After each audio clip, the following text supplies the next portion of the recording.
Today we're going to be looking at part two of working with Pytest in order to do validation and correctness checks for network deployments. Last time, I think this was 3 weeks ago, we introduced Pytest as a testing framework, and so today we'll be building on top of that, right?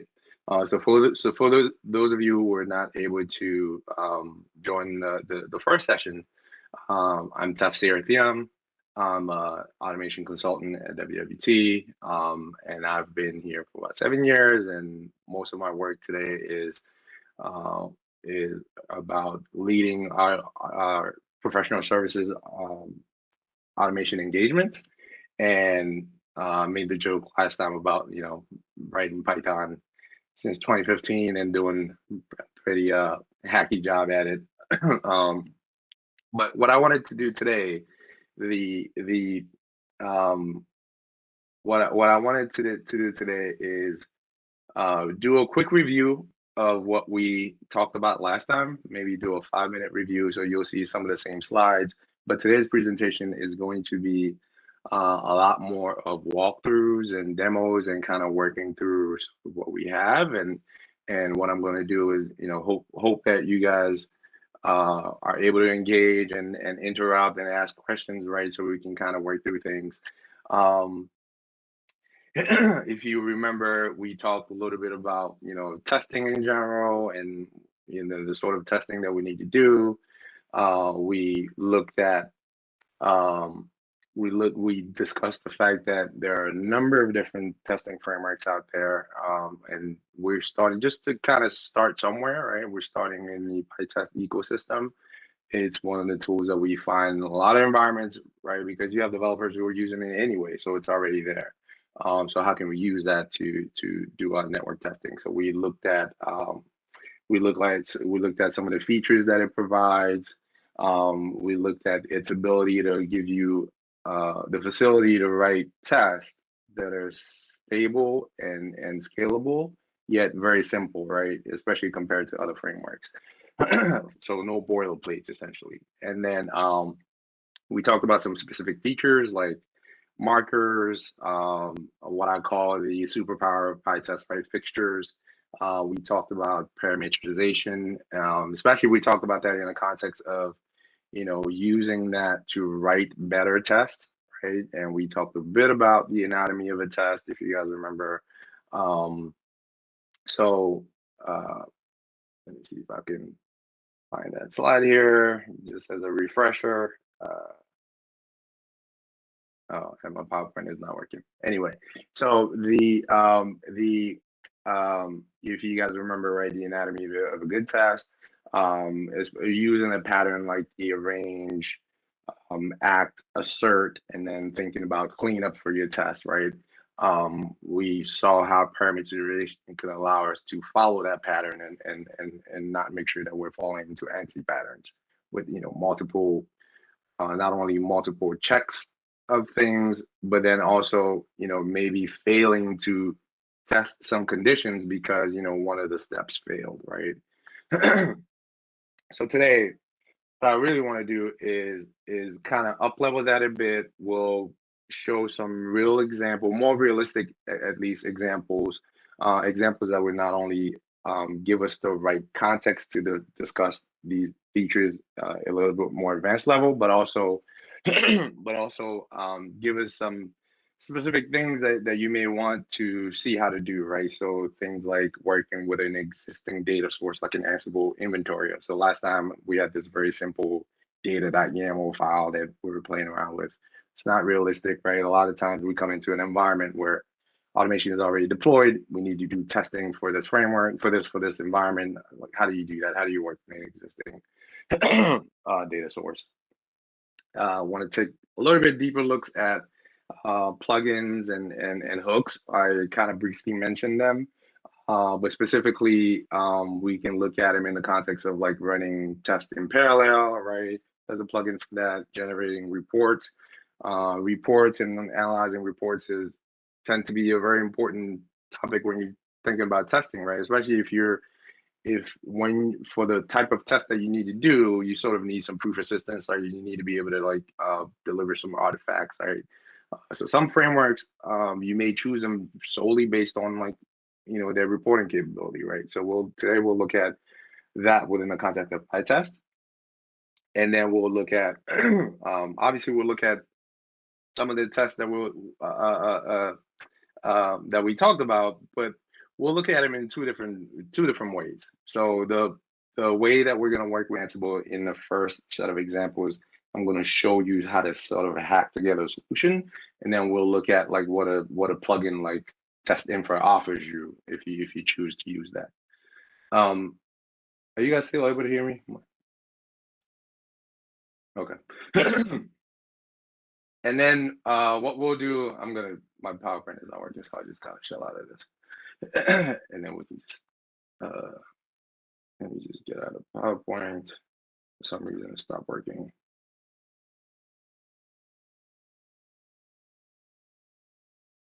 I'm just gonna share my screen. And then what we'll do is like we'll talk about integrating the testing in a CI pipeline, right? So today we'll sort of pick on GitHub Actions, and then we'll see how to integrate that. So for the discussions that we're having, I have like two separate repos. One is the one that we started working with last time.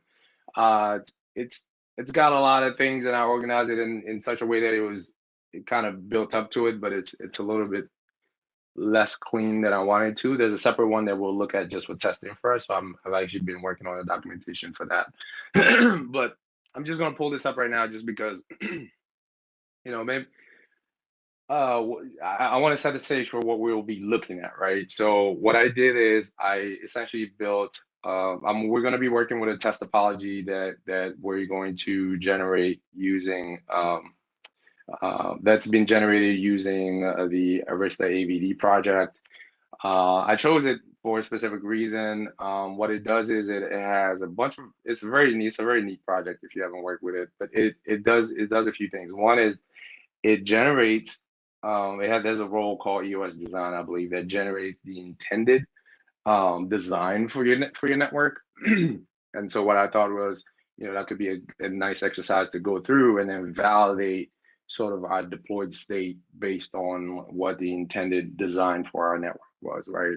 And so I picked it for that. And then the actual topology itself, there's a separate project that kind of had some neat container lab topology files.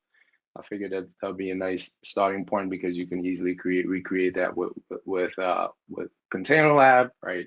And then we'll look at how to work with the same topology using both sort of what I'll call the hacky solution that we'll look at, and then something like testinfra. And so you could see like the topology itself is complex enough that we'll get to look at a few different challenges, right? So it's got a lot of protocols, it's got a lot of interconnections, it's a fairly decent topology, right? So we can take a look at things like base settings, NTP. We can look at our cabling intent to see if it's what we expect. We can look at some configurations. We can do some reachability test, not only within the fabric, but also at the overlay, right? So we'll look at how to use Docker, for example, as part of the testing to make sure that we can test across the fabric that we built.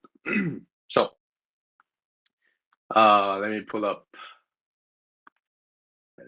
some code. And so far, I've done nothing except just kind of deploy our fabric, right? Because last time, you remember, I kept running a bunch of tests, all red, and I kept saying that, hey,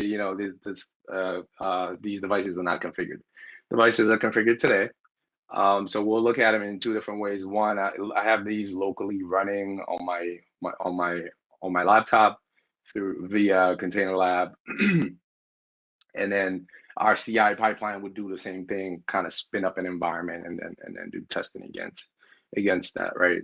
So far this environment should be tested, so we can, maybe with some luck here, we can start to do some testing, right? And I don't know why My shell has been messing up here. Let's just switch to bash. Some issues with my shell. So we'll run the test, and then if you guys remember, right, we said essentially Pytest is a command line. It's a command line application. So we're calling Pytest. I'm going to say that I want to run the test suite inside my, this directory, testinfra. That's going to be the root of our testing. And then you see that I'm providing some command line option here. One is called Ansible path and one's called fabric. These are custom options. They're not something that's built into Pytest, but then we'll talk about what, how we get there, right? So if I try to run this, actually this will fail. But I put the X here, right? So we can have, I'll put the X here so we can fail at the very first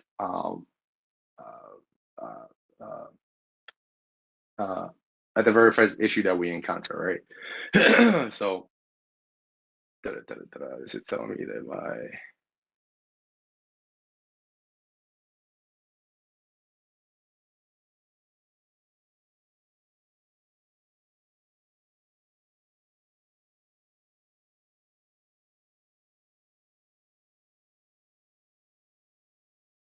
this is a Pytest dash dash help.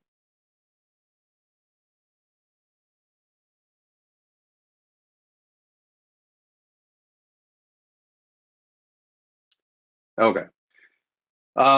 You see these are showing up as custom options, right? So inventory path is something that we put in here custom, and it's kind of complaining that that's not a Ansible path is not a valid option. Oh man, sorry guys, I don't know what's going on with my shell.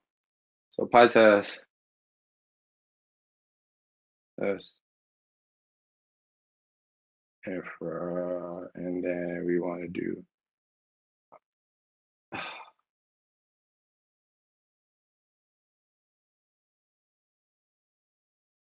I don't know what's going on with my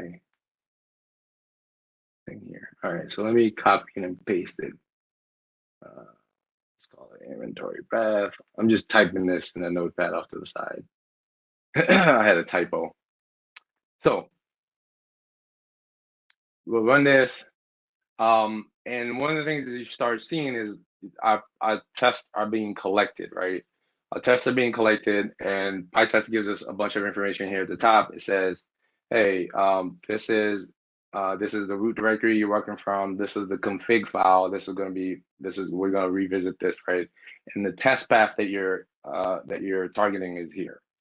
So this failed. It should give us a very specific reason why it failed. In this case, it says, hey, no authentication methods available. Obviously, we're trying to connect to these devices. And you can tell if you're familiar with this, that I'm sort of using that Miko to try to connect to these devices, right? No matter, we'll go ahead and provide some things here, and then just so we don't have to look at a bunch of stuff for now, let's limit these.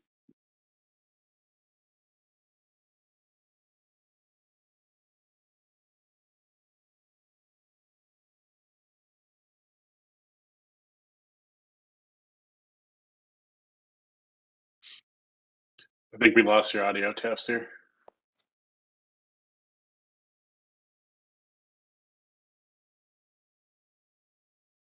Okay, how about now? Sounds good. All right, perfect. Okay, so the dash K is sort of a pattern matching limiter, right? So we can say it just run the test that match the links pattern. So it's going to go again. It's going to try to collect the test, but in this case, because we're providing that, it's going to deselect some of them, and now it's going to run 96 selected tests, right? So the test that we're running, you could see, for example, test every link in AVD topology is connected. And if you look at the entire test node, so this is the test node here, you can see that In this case, we're looking at leaf 2-way, Ethernet 1. We're checking that connection to this specific device, Ethernet 5. And then we're doing this, especially a specific test for every single link, right? Obviously, if you remember the conversation we had last time, this is probably something that we've parameterized, right? So that we can have the same exact test function, right, that goes through and validates each of the different links within our topology, right? So we're not only in this case, we're not only checking that the topology is connected, for example, we're checking that, you know, the LLDP neighbor's intent matches what we expect. So the device on the other end of that link is what needs to be there. But we're doing this for every interface, right? So while that runs, we can go and maybe start looking at what some of these tests look like. So what and before we get into like some of the machinery, if we come here, we look at some of these tests. Let's look at the NTP test, right? You remember we said last time, hey, we were looking at these very ugly tests, said, you know, we can factor a lot of these things out of that test and put them somewhere where they're reusable. And that's kind of what we did here, right? So if we look at a test like this, where we're testing whether NTP is synchronized, what we're doing is we're relying on a dependency to be injected into our test. In this case, we have a dependency for a host, right? And with this host, then it looks like the host has a capability to provide me a connection. And using this connection, I have a helper thing here that can help me send the command to this device, right? In this case, I'm sending the show NTP status command to the device, and I'm cheating a little bit here because I'm sort of asking for JSON data back, and then when that comes back, then I can check to make sure that the output for the status is the output that I want. In this case, I want it to be in a synchronized state.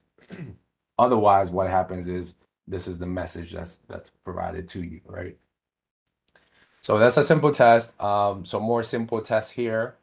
Here, for example, we want to check to see that the device model that we are expecting when we go and look at this device is what our data says we have.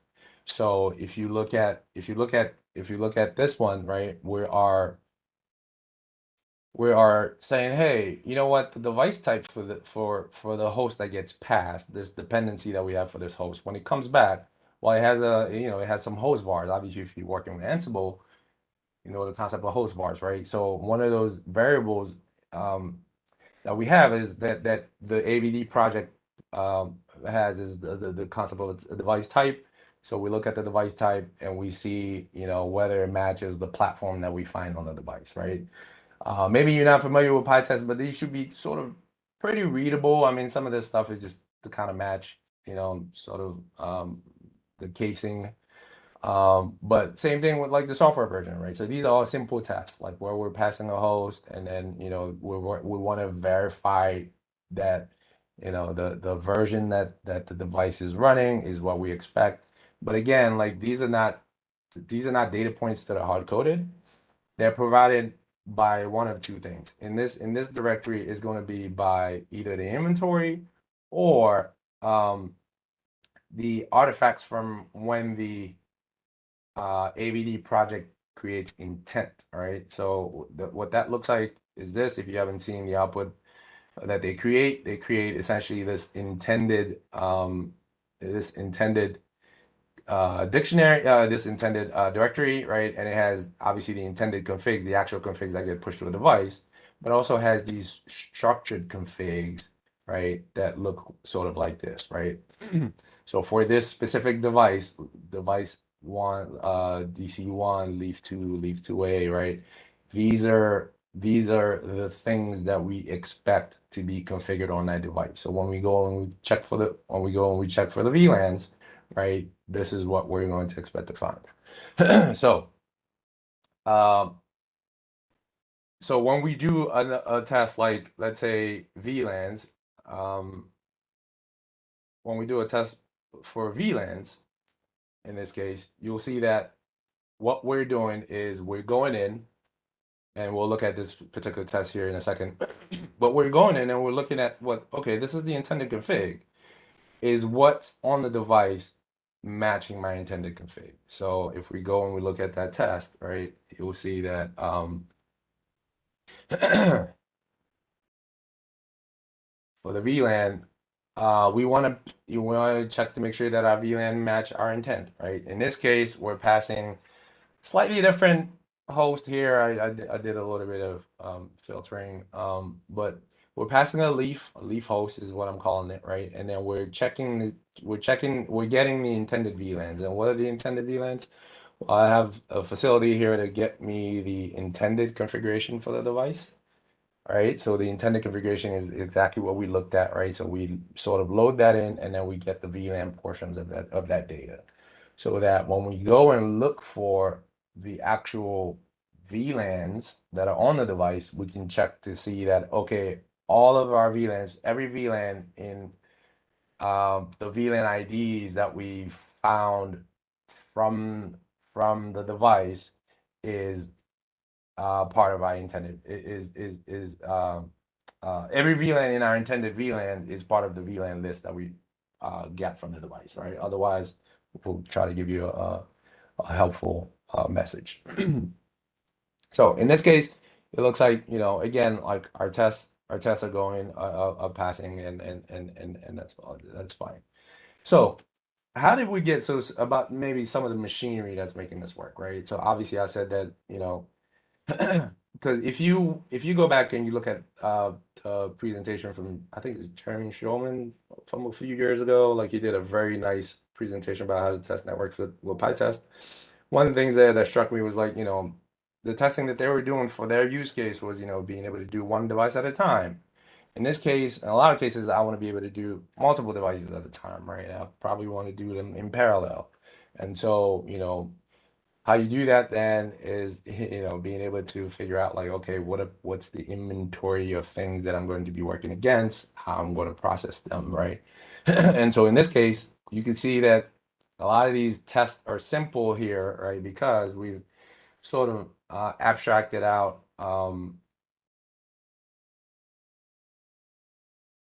some of these things in the conftest.py file. You guys remember we talked about this last time. This is a file that allows you to group your fixtures and your hooks. And so what's a hook? A hook is something like this. So Pytest has these hooks that provide you essentially like hooking points into Pytest for you to be able to add functionality. In this case, I'm adding command line options. How do I do that? I literally just um, define this function. This is the actual name of the hook, right? And then so there's a hook spec let's just call it a hook. So this is the hook, and then I can just go in here and just add a new option, and that's it. So for here, you see that I'm adding an option for inventory path because I want to be able to grab a value for that, right? And I'm going to do something with it later. But for the context of what we're doing here, I'm just defining a new option so that it shows up in my command line, right? So if we go back again and we look at the help, just by placing it in, just by doing this, right, it actually makes it available to me as it's almost like a arg parse. If you've worked with arg parse, it has the same sort of interface, right? So if we do help, again, we look at our custom options, right? So you have 3 here, and the reason we have 3 is because we have 3 of these here, like inventory path, host, and fabric. And the reason I did it like this is obviously I want to be able to work with an Ansible inventory, and because the AVD project, it works sort of like from fabric to fabric. I wanted to be able to know the name of the fabric, because if you go and you look at how they've arranged what this data looks like is for some of these, like you go into the documentation and there's the name of the fabric, right? So I want to be able to target this fabric because there's data here about like things like point-to-point links and the topology that I want to be able to get. Because again, our tests are data-driven, right? So so this automatic addition to like the command line options is not just limited to these options, by the way. It's also like when you define a fixture in your in your context file, right? We have you can see we have a few fixtures here that make it easy for us to kind of work with things. Well, they also show up. So if I do pytest -- fixtures,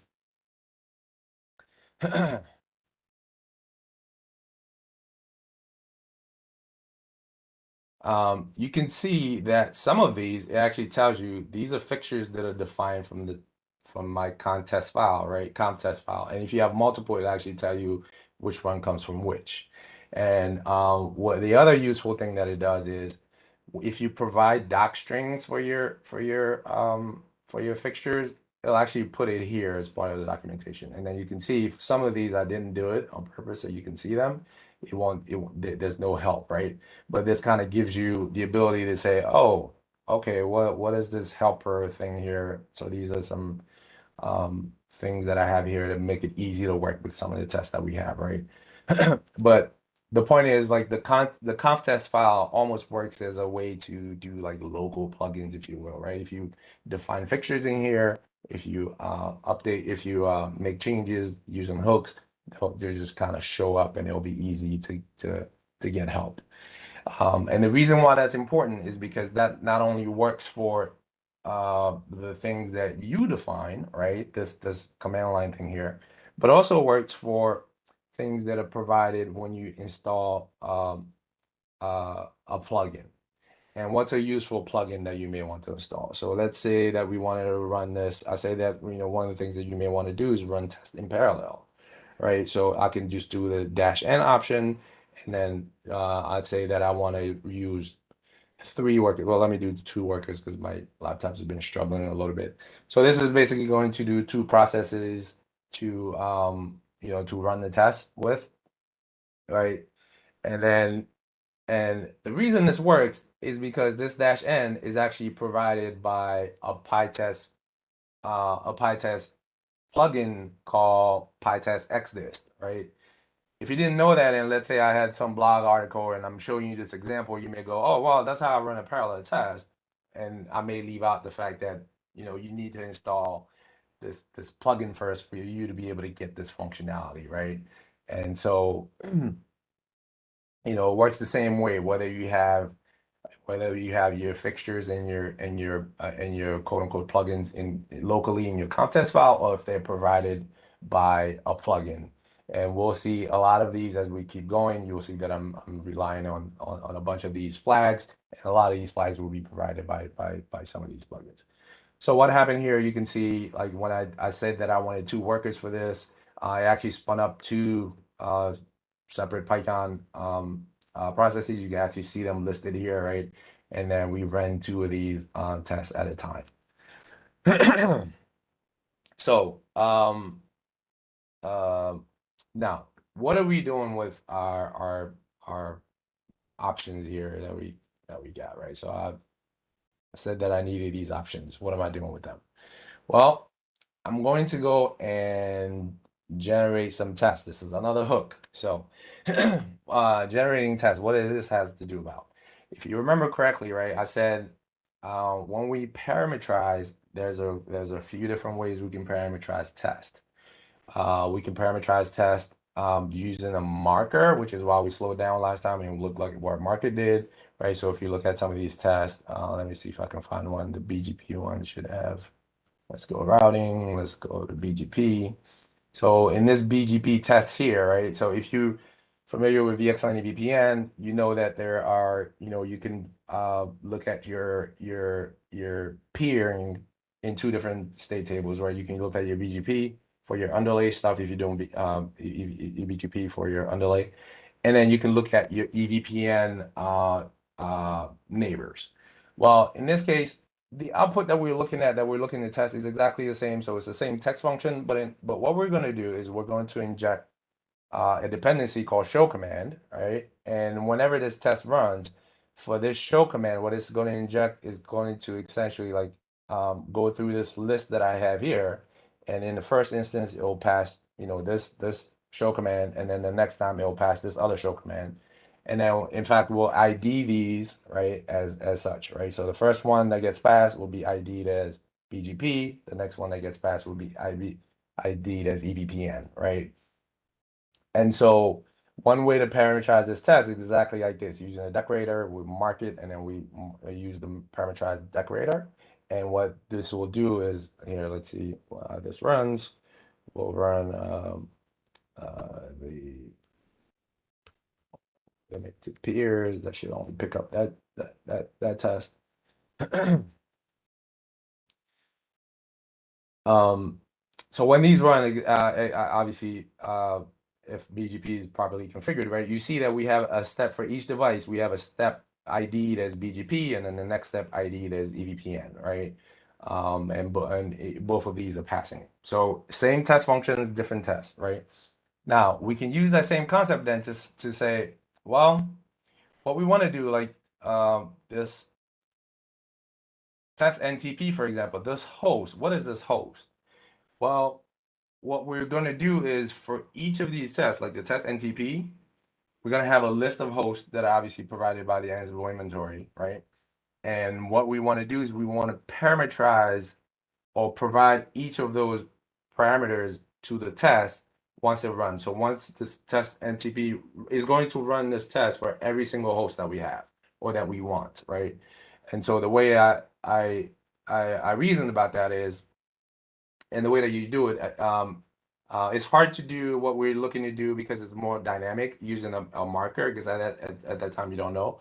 So what we're doing here, we're looking at that config option that we collected from a user, right? And the way that you do that is when you're using a hook, there's this meta func sort of magic thing here that gets provided to you again, right? But once you're used to the concept of fixtures, like you get used to this idea that there are these things that Pytest provides you that are just kind of there, right? One of those things is the metafunc parameter when you're using hooks. And then looking at this, I can access like the configs, and I can access a number of things. That I can access the config and then say, hey, well, I want to get the option that was passed to that other hook, right?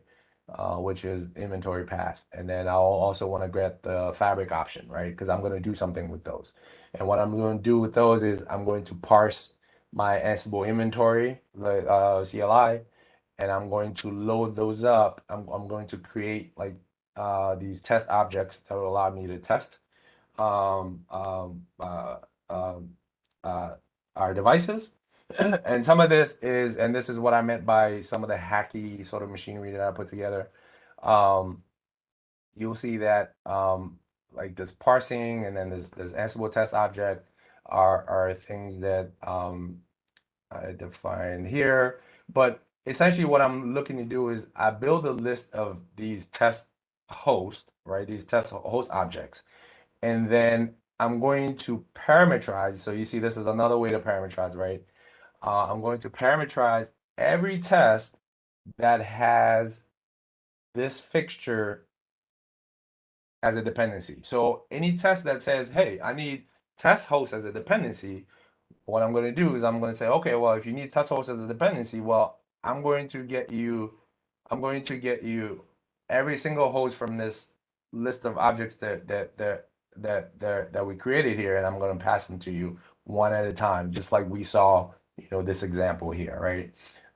So the host, any test that requests test host, and in our case, it's actually a host, right? So what I did is if you guys remember,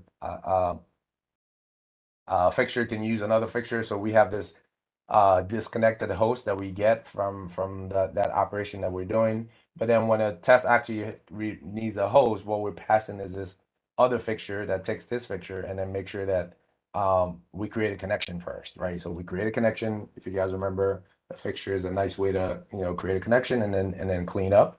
So we create a connection, have yield that connection to the test, and then whenever the test is done, we'll do some cleanup, right?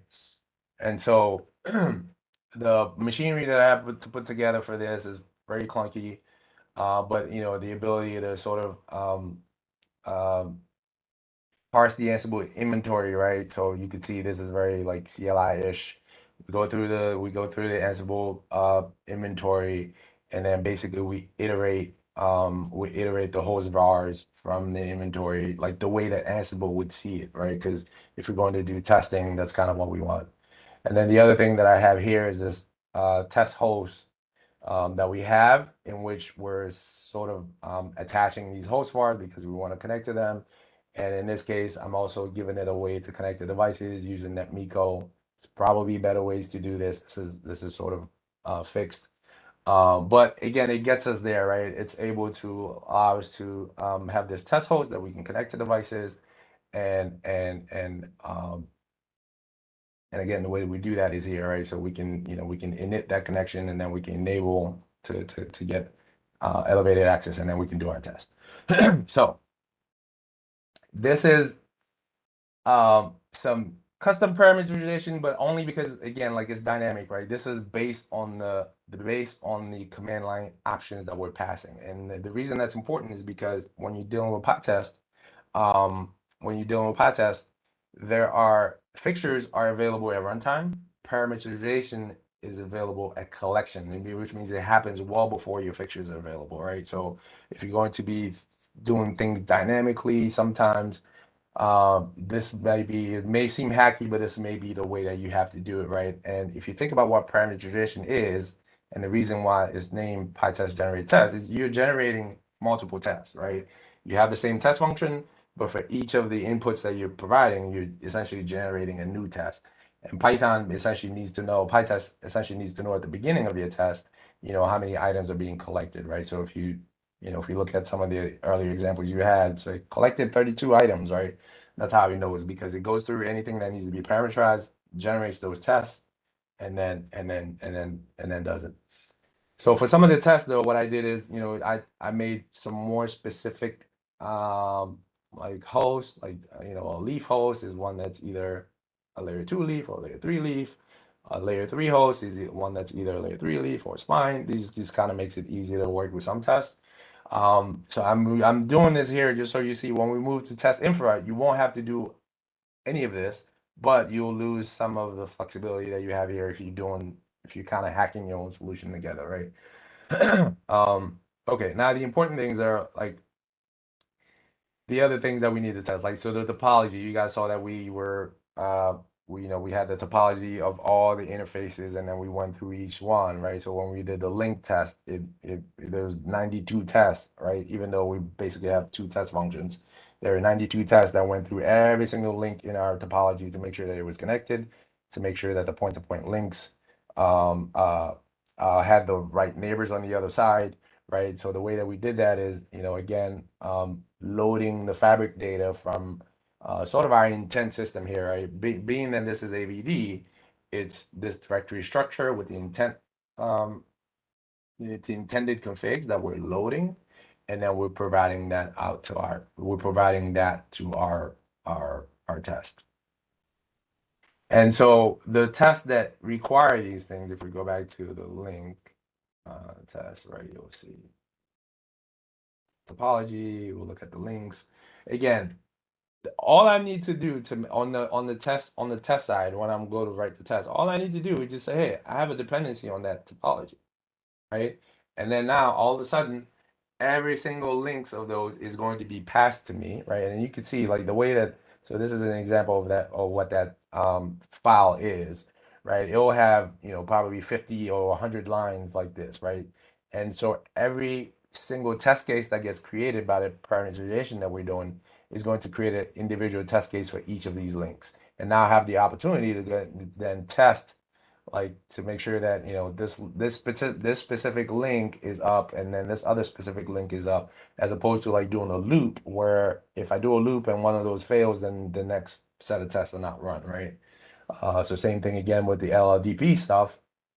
All we're doing is we're saying, hey, we have a dependency on this topology, and in this case, you can see that I have a near side of my my link, and I have a peer side, and then I can go and check to see whether what I find on the device using the show LLDP neighbor output, right, matches what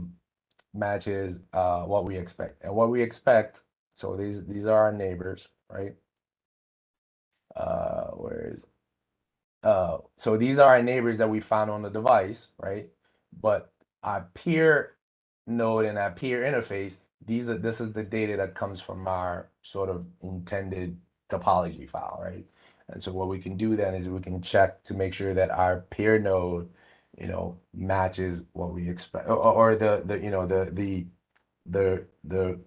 the node and interface for each of these links is exactly what we expect when we look at the output of LDP.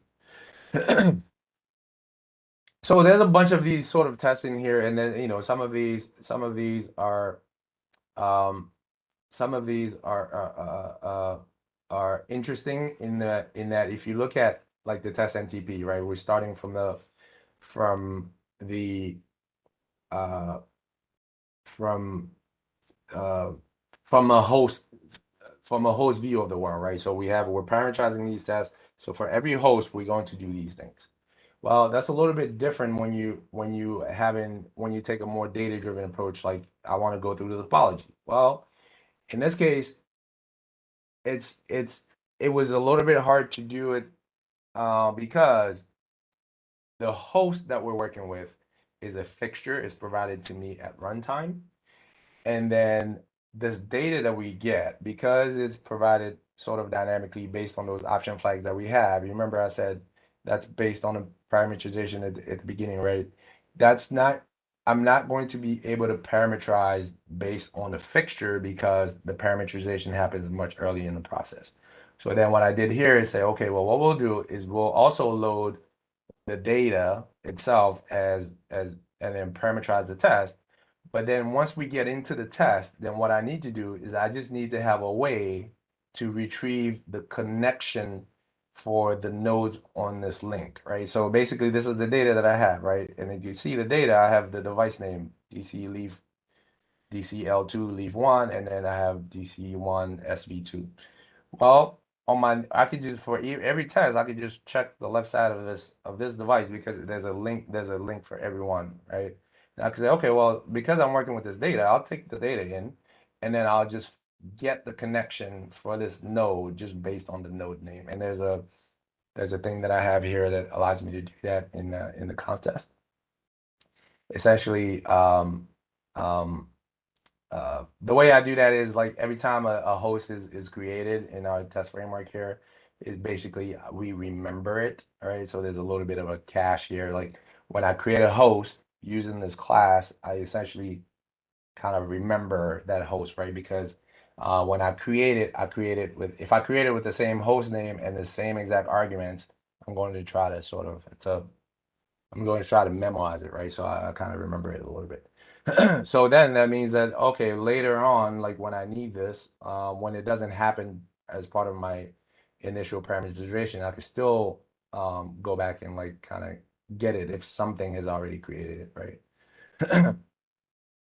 I'm going a little fast.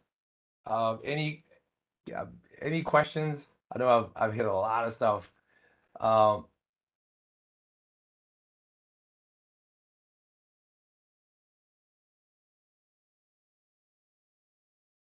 questions?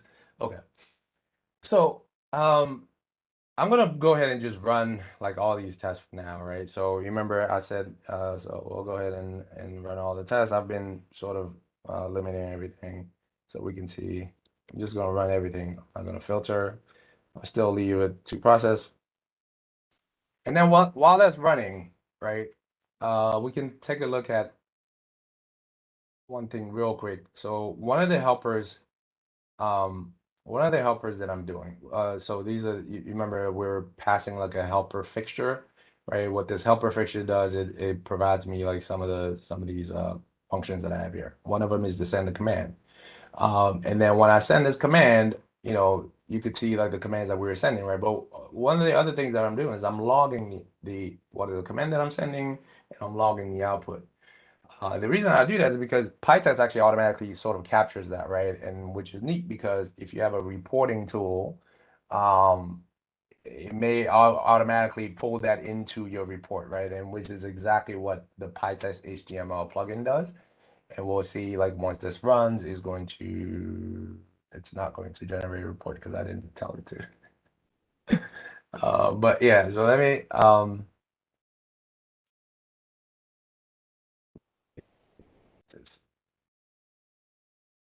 stop this. So we'll say that, yeah, so now we want to do, actually, it's in here. I'm just going to do this. I'm gonna, so remember, I said last time I accidentally showed like the contents of a pytest.ini. I didn't want to show it, but instead of typing all of this stuff here, right, what I could do is just now just run pytest, because what's actually going to do is going to refer to my pytest config here, and then it's going to say, you remember, you see the add options, right? It's going to add all these options for me automatically, right? So these are things that I want to do. I want the traceback to be short if things fail. I want a verbose output. This is a specific way I want to capture output out to the console, maybe out to anything else that needs it. And then this is my fabric option, right? And that we were discussing. And then the one thing I see missing here, I can add like that option flag for n. So I could say that we want n. Let's try 3. Let's see if I get lucky. And then now I can just do pytest, right? And it will essentially refer to this. Yeah, it'll refer to this and then complain that, hey, you're trying to run these arguments, but I don't recognize what's this HTML thing, right? Remember, we said if you don't have a command line option, you probably don't have the plugin for it, right? So let's install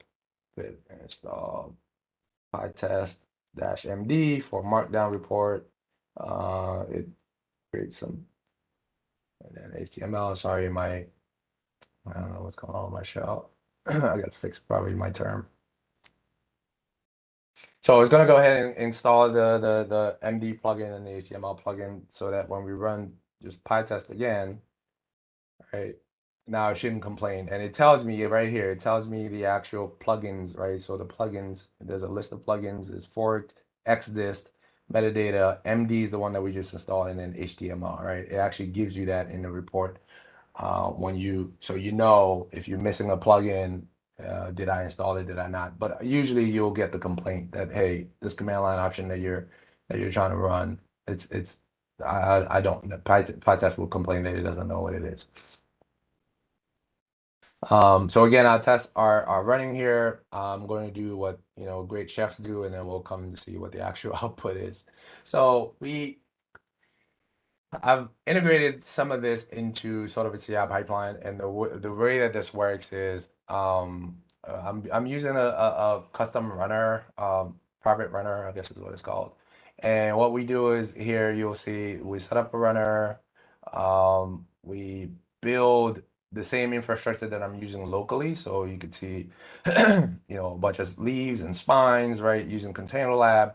And then we do some configuration, like, so for example, if it's a non-prod branch, then I'm going to use a specific inventory, right? So we can actually look at that workflow here. So if it's, let's say if it's if it's not your main branch, then what we're gonna do is let's go ahead and use the dev inventory. Otherwise, if it's the main branch, then just use the prod inventory, right? And we're just basically going to put that in the GitHub environment, and then we'll be able to reuse that as later in the process when I specify my inventory path, just say, hey, just pull it out from the inventory, right? So we do that, right? We build. So if we're in a development branch, then we'll create the container lab, right? And then we'll actually build the topology, right? So this is AVD doing its thing, building the design, right? And then also deploying the actual configs to the devices. So we apply the configs to the devices, and then this is what we were doing. We're injecting like exactly which inventory we're going to use, and then we finally run our test, right? This is the reason why we install the emoji thing. It kind of gives you an emoji when things pass. But more importantly, and probably more helpful, is like when you come and you look at this test, what I'm able to do with the Markdown plugin is I can give you like a summary report like this, right? I could say, hey, you have 218 tests that ran, 198 of them passed, 20 of them were skipped. You can see it here. If they failed, you have some more detail, right? But the other thing that I do is I also upload an artifact for our test that was built using the Pytest HTML test, right? So if you want to see what that looks like, here's the actual output. You see we had 198 passed, 20 skipped. Same sort of information that you see at the command line. Here are the plugins that ran when I ran this, right? It is my Python version. And then so if we kind of skip out these the ones that were skipped here, and then let's look at the details of some of these things, right? So let's go look at like the reachability testing, because some of the testing that we do is like reachability. So, you may say, well, for my test, for my thing, I need to be able to like prove that this thing actually ran, right? So when we log, remember I said that when we log out the output, Pytest captures it. Well, Pytest HTML then, automatically includes that here for you, right? So, yes, my test passed, but now I have like extra detail to show exactly what went on, right? I could, this is the actual output from the ping, right? When we look at the BGP testing, you can see the actual, let's look at BGP peers established. So when we went and looked at the BGP peering, right? In this case, this was for the EVPN. So this is the actual command that we sent. We logged it, right? And then we were logging the output that comes back. So if you need some sort of proof assistance, you need to upload this somewhere, because we work with some clients that have, some interesting like change management requirements, right? Your reporting allows you to do that. And yeah, so I'm talking fast here because I know we're running out of time. But any questions real quick before I'm gonna switch? No, right? So I said I'm doing this in a hacky way. How would I do this in a non-hacky way? So this is the other repo that's gonna have the testinfra stuff. And you'll see here, if you look at the conf test, right, it's gonna be a little bit simpler because I still have the topology stuff, right? Because again, these are things I'm loading this from the environment, right? But what you don't see is anything about like that Ansible host, any of that like NetMiko stuff. I don't have to do any of that, right? Because as soon as you install the Pytest infra, it has a backend for Ansible, and it automatically provides you a fixture called host, right? And so you can immediately use that in your test. And the way that those tests will look, so it'll look a lot like what we just saw, right? So here I still have, so host is now provided directly by testinfra. In my helpers, I still have, some of the same kind of interface where, I'm like, hey, send this to the device. But now when I send this to the device, I'm actually using Ansible to do that, right? And so when it comes back, and I'll show you what that looks like here in a second, and then it comes back, I'm going to parse this the way that I expect to parse it, like if it came back from Ansible, right? So if we go in and we look at the conf test file, right, and we look at the where's our helpers? I think at the bottom. There is our helpers. So here's the CLI command, right? We're sending the CLI command. So how are we sending the CLI command? Well, the type of device that we expect here, the host, is going to be like one that's provided by testinfra, right? And so what that allows us to do is when it comes, we can just do node.ansible, right? Because that's the backend that we're using. And then we'll say, here's the module that I want to use, like if you're familiar with Ansible parlance, right? And then for this module, here's the command that I want to send, right? So again, I kept the same interface, so the test looked the same, but now we're using Ansible to do our act phases of the test, right? We're doing this. But if you go in and you look at like a lot of our tests, they stayed fairly similar, right? So this is a more complicated one. This is the mlag state and status. We're sending, like, hey, I want to see what the show output is for mlag. When it comes back, the Ansible the Ansible facts will include something called JSON, and I want to make sure that in this case, so for this one, you can see where we're parameterizing, right? We're checking two different things. We're checking the state, and we want the output of that to be active, we're checking the negotiation status, and we want the output of that to be connected. So this will create 2 tests for every host, right? It will check to make sure that in the output for each key that you're testing there, the state or the negotiation status, the expected value is what you need, like either active or connected. But you can tell that the tests are fairly they're pretty much the same, right? So you can get a lot of the same functionality without, creating a lot of the machinery that I had to put together, right? And that machinery you can see, like when you go on the repo, you'll see it's in framework. Now, some of it is useful, like the Docker stuff, right? The Docker util, I have one in there.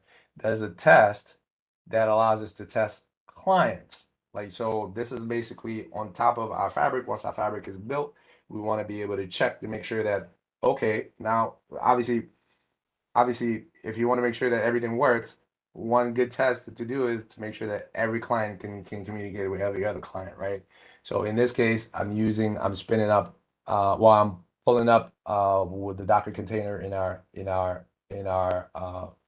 fabric. That's one of these guys, the clients, right? And for each of these clients, I'm going to test each of these client IPs, right? Just by doing a simple ping. So Pytest, you can see, right? It gives you a lot of flexibility to do a lot of things. If you're not careful, the flexibility turns into rope to tie yourself with, right? But things like testinfra makes that a lot easier. And what I was thinking about is maybe in a later session, actually focus only on testinfra or some of the other test frameworks. I want to, I kind of want to look at, robot framework, and Pytest. I don't know where the interest lies in some of these things, but if there's interest in any of those, right, we can kind of go in depth. Like maybe looking at test infra, we can look at robot framework and all these test frameworks. Any questions or any suggestions around that? Still trying to figure out how to make some of this content useful. To see, I got maybe a question on a different subject here, but just from a context. Hey. How much did you do this for a customer and then sanitize it for a WebEx here, or did you do it specifically for this? No, so it's heavily sanitized and simplified as much as I could. Okay. Version of stuff that we've done for customers. Yeah. Could you give the audience, without divulging anything confidential, whatever, but how long did it take you to kind of work on this to get up to speed? Because obviously you know it very well. What level of effort, if somebody's starting out with just these WebExes, zero knowledge, how long do you think it would take somebody to get up to speed to be able to do this on their own network or the lab network or what have you? Yeah. And it actually, what you're asking probably will go to the heart of like why we want to look at different frameworks, right? Because then that's a valid choice that even like customers that we work with have to choose between, like, what testing framework do I use? So if you're going to start with Pytest and you coming into a code, Pytest is very new to you, right? You've probably seen that there's a lot that's going on here, right? And so it will take some doing on your part, right, to learn the framework, right? And the good thing is you can learn it within the context of just developing. So if you're writing scripts today, right, you can use Pytest just to test the code that you're writing, right? And some of the earlier things that we looked at. So if you go on the main branch here, right? So one of those tests, for example, was, hey, if I come in here and I create like something like this where I want to have a function that creates a range of VLANs, right? You probably want to test this. So, and there's testing shown here for that, right? So that could be a place to start so you can get familiar with Pytest, because you want to do that anyway. If you want to be using if you want to be using scripts that other people depend on, you probably want to test. And then that will expose you to enough of the features that you then start to think about like how to apply them to the network side of things, right? Because that's where there's not a lot of content. Is obviously focused for like real developers, not us, right? So then the question becomes, well, what else can I use? PyATS, for example, tries to make things a lot simpler for you because it provides you like some niceties around like how to parse data and how to connect to devices and how to do some of these things, right? You may lose some flexibility around some of the things that we talked about, but you'll probably get to your testing faster, right? With something like that, or maybe even robot framework that's like keyword driven.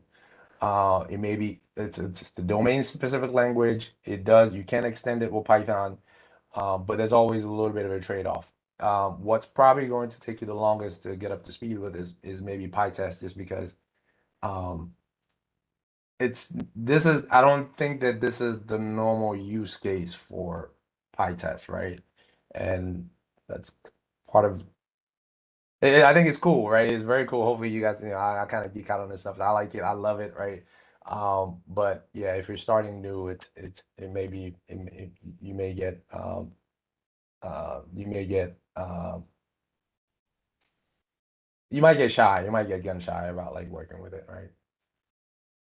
Sorry, that was a long-winded joke, but Yeah, well, I'm just I'm just trying to kind of scope out if you're trying to deploy this in a customer network, small network, big net, complicated, simple, or whatever. I mean, where do what you start? resource, just to gauge, like, somebody's going to have to spend some time, obviously you have, to kind of get up to speed, learn it, learn some of the ins and outs, and then start deploying it piece by piece on the network to build out.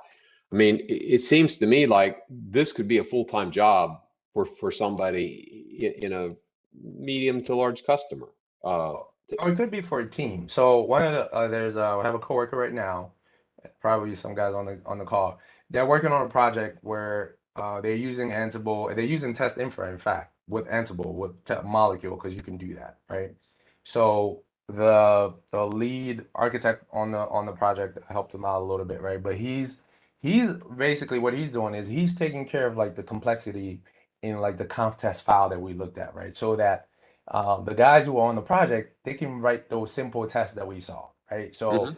Um, so if you have someone on the team, so it could be a team approach like that, right? So if you have someone on the team who can kind of provide you this host and these helper fixtures, right? And they just kind of work.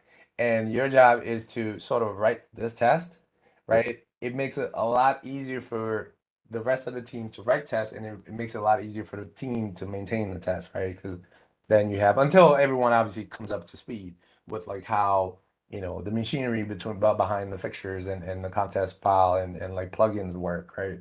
Um, I think that's an approach I actually it's working out well from what I see. Okay. Um, I don't know if you're on the call, if you want to say something about it. I don't want to call you out.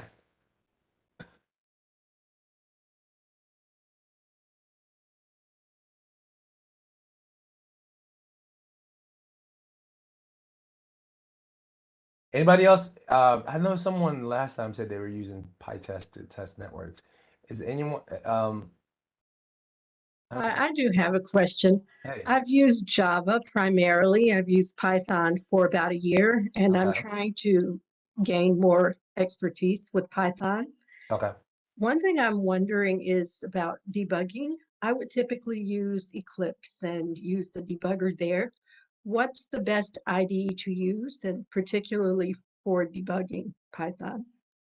And do you So have a LinkedIn presence? I'd love to connect, and this is my first time here, so hopefully I'll be able to come regularly and I take a do. look at your wonderful GitHub repo. Thanks for providing that. I'd love to be able to ask a question after studying that.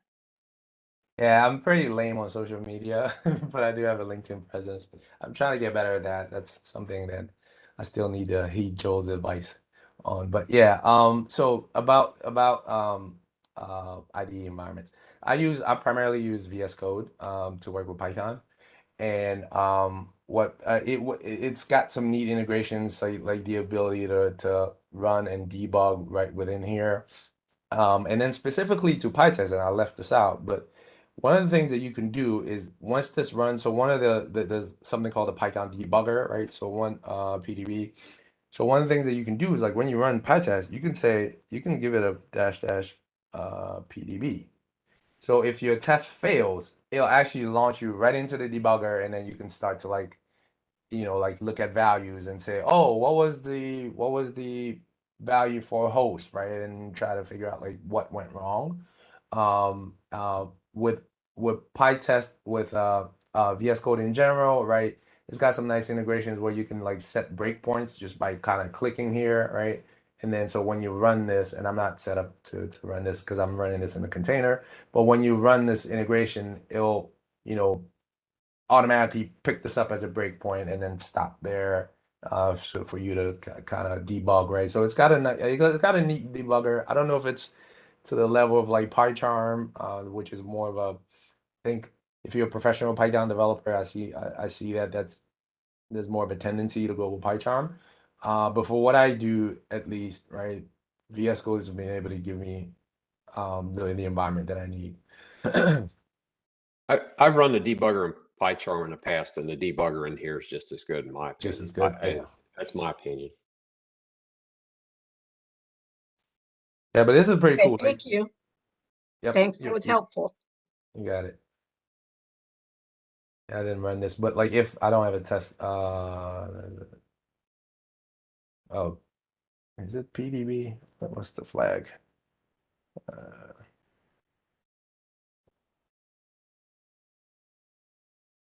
the flag is?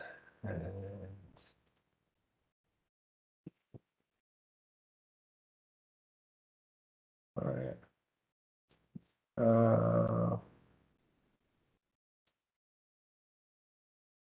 Yeah, PDB. Huh.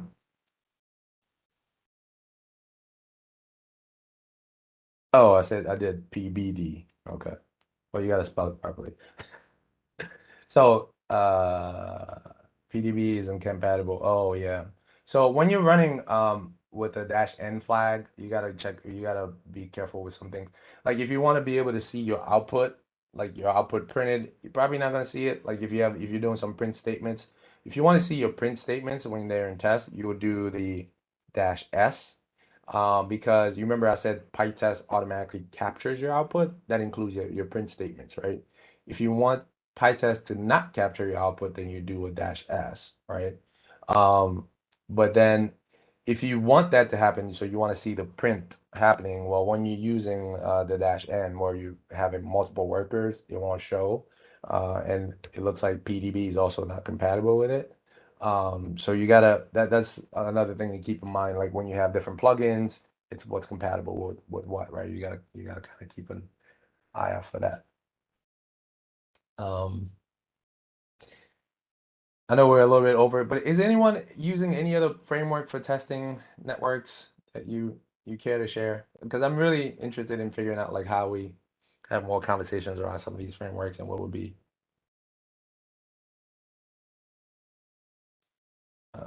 a nice next step to look at.